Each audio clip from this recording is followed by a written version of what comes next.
শেখ হাসিনা সহ স্বরাষ্ট্রমন্ত্রী সহ অন্যরাও আসামি হয়েছেন, তাদের বিরুদ্ধে গ্রেপ্তারি পরোয়ানা জারি হয়েছে। সরকার এই কাজের মাধ্যমে সফল হয়ে তাকে যদি আমাদের কাছে আনতে পারেন তাহলে বিচারটা আরও ভালোভাবে করা সম্ভব হবে। ঢাকা 19 আসনের সেই সময়ের যে এমপি ছিল সাইফুল ইসলাম, সে নিজ হাতে অস্ত্র নিয়ে গুলি বর্ষণ করেছে পুলিশের পাশাপাশি ছাত্রলীগকে নিয়ে। আমাদের প্রসিকিউটর যারা আছেন প্রত্যেকেই তাদের এই তদন্ত কার্য নিবিড়ভাবে তত্ত্বাবধানের চেষ্টা করছেন এবং আমরা খুব স্বচ্ছতার সাথে এবং খুব মেটিকুলাসলি যেই সব অপরাধী জুলাই আগস্টের গণহত্যার সাথে বিশেষভাবে জড়িত তাদের ব্যাপারে তথ্য প্রমাণ সংগ্রহ করার পরেই তাদের বিরুদ্ধে গ্রেপ্তারি পরোয়ানা জারির জন্য আমরা আদালতের কাছে আবেদন জানাচ্ছি। এবং এই প্রক্রিয়ার অংশ হিসাবে আশুলিয়া এলাকায় 5ই আগস্ট তারিখে 6 জন ছাত্রকে গুলি করে হত্যা করা হয়, শহীদ করা হয়।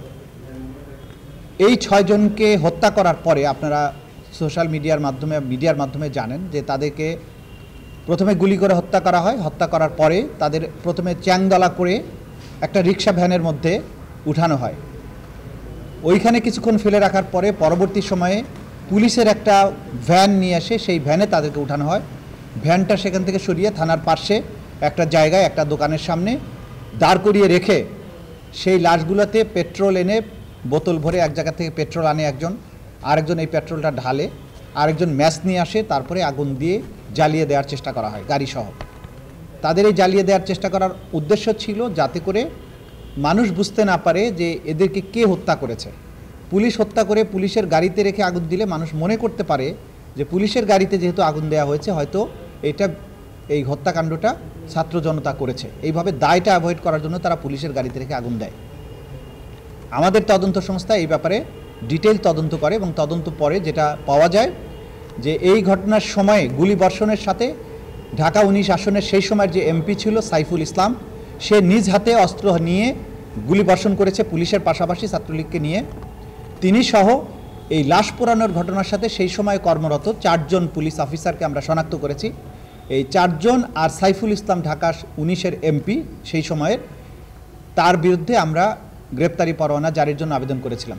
আদালত গ্রেপ্তারি পরোয়ানা জারি করেছেন আজকে, বলেছেন ইমিডিয়েটলি তাদেরকে অ্যারেস্ট করে আদালতে সোপর্দ করার জন্য এবং এই গ্রেপ্তার করা মাত্র তাদেরকে আদালতের কাছে সোপর্দ করতে হবে এবং পরবর্তী 26শে জানুয়ারিতে এই মামলার জন্য পরবর্তী তারিখ নির্ধারণ করা হয়েছে।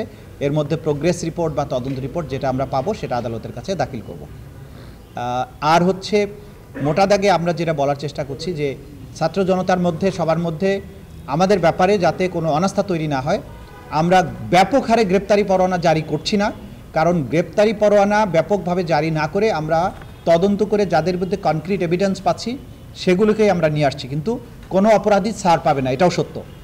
আর বিভিন্ন থানাগুলোতে গোটা বাংলাদেশ জুড়ে যে সমস্ত থানায় মামলাগুলো করেছেন ভিকটিম পরিবার, আমরা আইনশৃঙ্খলা রক্ষাকারী বাহিনী এবং সরকারের পক্ষ থেকে যে নির্দেশনা, আমরা সরকারের পক্ষ থেকে যে মতামত জানতে পেরেছি যে এই মামলাগুলোর কিন্তু তদন্ত অব্যাহত থাকবে যতক্ষণ পর্যন্ত আন্তর্জাতিক অপরাধ ট্রাইব্যুনাল এগুলোকে তাদের মামলা হিসেবে গ্রহণ না করবে, ততক্ষণ পর্যন্ত কিন্তু থানাগুলোতে এই মামলা চলমান থাকবে। আইনের এবং বিচারিক যে সমস্ত প্রক্রিয়া আছে, আসামিকে গ্রেপ্তার, তাদেরকে আদালতে সোপর্দ করার এই প্রক্রিয়াটাও চলমান থাকবে।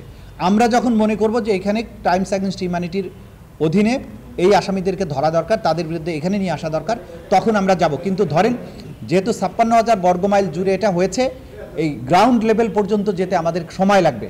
আমরা বারবারই যেটা বলার চেষ্টা করেছি, যারা অপরাধের একদম মাস্টার মাইন্ড ছিলেন, একদম টপে যারা আছেন, তাদেরগুলোকে আমরা আগে নিয়ে আসছি, ক্রমান্বয়ে আমরা নিচের দিকে যাব। সুতরাং কাউকে আশাহত হওয়ার প্রয়োজন নাই। আমরা আশ্বস্ত করছি জাতিকে যে আমরা সবার ব্যাপারেই আমরা যথাযথ ব্যবস্থা গ্রহণ করব। বলেছিল যে আপনারা কিছু লোকের বিরুদ্ধে গ্রেফতারি পরোয়ানা চেয়েছেন, কিন্তু এখানে আরো নেতাকর্মীরাও ইনভলভ থাকতে পারে, তাদের বিষয়টা আপনাদের আবেদনে নেই কেন? এটার জবাবে আমরা আদালতকে বলেছি যে এই ঘটনার সাথে রিলেটেড ঊর্ধ্বতন যে সমস্ত পুলিশ কর্মকর্তা ছিল তারা ইতিমধ্যেই আরও ব্যাপক পরিসরে যে সমস্ত ঘটনা ঘটেছে সেগুলোতে তারা আসামি হয়েছেন এবং আসামি হয়ে গ্রেপ্তার হয়ে অলরেডি তারা জেলেও আছেন। এবং এটার কমান্ড রেসপন্সিবিলিটির কারণে উপরের দিকে শেখ হাসিনা সহ স্বরাষ্ট্রমন্ত্রী সহ অন্যরাও আসামি হয়েছেন, তাদের বিরুদ্ধে গ্রেপ্তারি পরোয়ানা জারি হয়েছে। স্পেসিফিক্যালি এই 6 জনকে হত্যা করে লাশ পোড়ানো একটা নৃশংসতম ঘটনা, সেই জন্য এইটাকে আমরা আলাদাভাবে তদন্ত করেছি এবং এইটার সাথে রিলেটেড যে কয়েকজনকে পাওয়া গিয়েছে তাদের বিরুদ্ধে আমরা গ্রেপ্তারি পরোয়ানা চেয়েছি। কিন্তু এর সাথে আরও যারা ইনভলভ আছে যাদের বিরুদ্ধে তদন্তে আমরা কনক্রিট এভিডেন্স পাবো তখন তাদের বিরুদ্ধেও কিন্তু আমরা গ্রেপ্তারি পরোয়ানা চাইবো। এটা আমাদের রিপোর্টেও আমাদের তদন্ত কর্মকর্তারা বলেছেন যে তদন্ত চলছে, যাদেরকে ভবিষ্যতে আরও সম্পৃক্ত পাওয়া যাবে তাদের বিরুদ্ধে আমরা গ্রেপ্তারি পরোয়ানা চাইতে পারবো।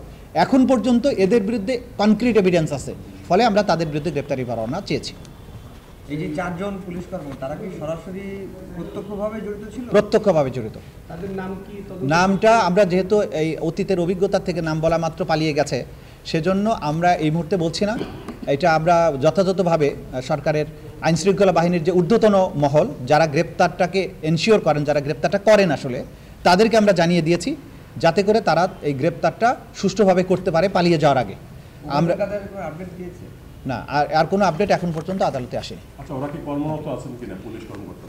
আমাদের জানা মতে তারা পোস্টেড আছে বিভিন্ন জায়গায়, কিন্তু তারা চাকুরিতে আছেন কিনা কর্মস্থলে এটা জানি না, কিন্তু তাদেরকে চাকরিচ্যুত এখন পর্যন্ত করা হয়নি, সেটা আমাদের কাছে তথ্য আছে। সুতরাং আমরা আশা করছি যে হয়তো দ্রুতই তাদের গ্রেপ্তার করা সম্ভব হবে।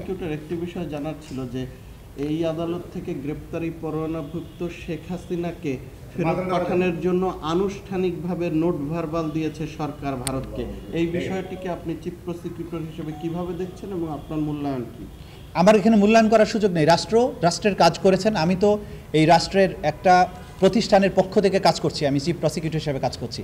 আমাদের রিকোয়েস্টের ভিত্তিতেই রাষ্ট্র সেই ব্যবস্থা নিয়েছেন। সুতরাং এই বিচারিক প্রক্রিয়ার অংশটাকে এক্সপেডাইট করার জন্য সরকারের পক্ষ থেকে নোট ভার্বাল দেওয়া হয়েছে, কূটনৈতিক চ্যানেলে তাকে ফেরত পাওয়ার জন্য চেষ্টা করা হচ্ছে। সুতরাং এইটা একটা ধারাবাহিক প্রক্রিয়ার অংশ, এখানে আমার মন্তব্য করার কিছু নেই। আমরা চাইব সরকার এই কাজের মাধ্যমে সফল হয়ে তাকে যদি আমাদের কাছে আনতে পারেন তাহলে বিচারটা আরও ভালোভাবে করা সম্ভব হবে।